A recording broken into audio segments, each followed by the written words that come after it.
Околу 30.000 така наречени брзи или со вистинско име потрошувачки наменски и ненаменски кредити, издадени од небанкарски финансиски друштва, 15 години не можат да се вратат од страна на граѓаните. Ова значи дека нефункционалните кредити во овој сектор се движат околу 13 до 14%. Во бројки нешто под 20 милиони евра граѓаните не можат да им вратат на овие друштва. Од групацијата велат дека поради ова се заострени критериумите за одобрување на кредитите, иако законот дозволува да се одобрат кредити до 70% изложеност на граѓаните, односно да им останат само 30% од примањата за живот. Ова не може да продуцира должничко робство.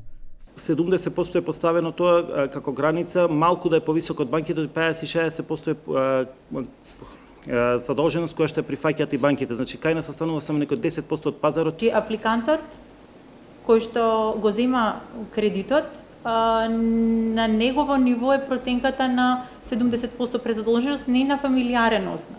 Значи, банките знаете дека ги земаат вкупните приходи на семејството, меѓутоа овде се работи за индивидуална изложеност и индивидуална оптеретеност по приходот кој што го остварува на месечно ниво клиентот. Од групацијата велат дека засега немаат сознанија за една од практиките како се злоупотребуваат по возрастни лица од членови на семејството, односно дека децата или внуците ги носат своите родители или баби и дедовци од филијала до филијала на овие друштва и во рок од неколку часа пред да бидат регистрирани во системот подигаат повеќе кредити.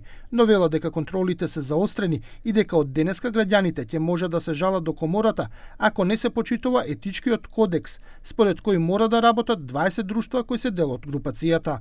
Финансиски ние не можеме да го казниме, но доколку е прекршен кодексот или доколку финансиското друштво добие 2 опомени или казни од Министерството за финанси, ние можеме да го опомениме од страна на комора, а во крајен случај да го исклучиме од комората.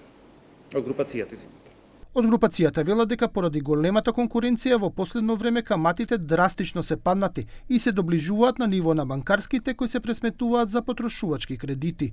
Овој сектор за кој минатата година драстично се заостри регулацијата, во 2024 година имаше раст на кредитирањето од 8%, наспроти банкарскиот од 11%, или во бројки 172 милиони пласирани средства наспроти 7 милиарди и 985 милиони евра од страна на банките. Ова значи дека небанкарските финансиски друштва учествуваат со 2,1% од кредитирањето во државава.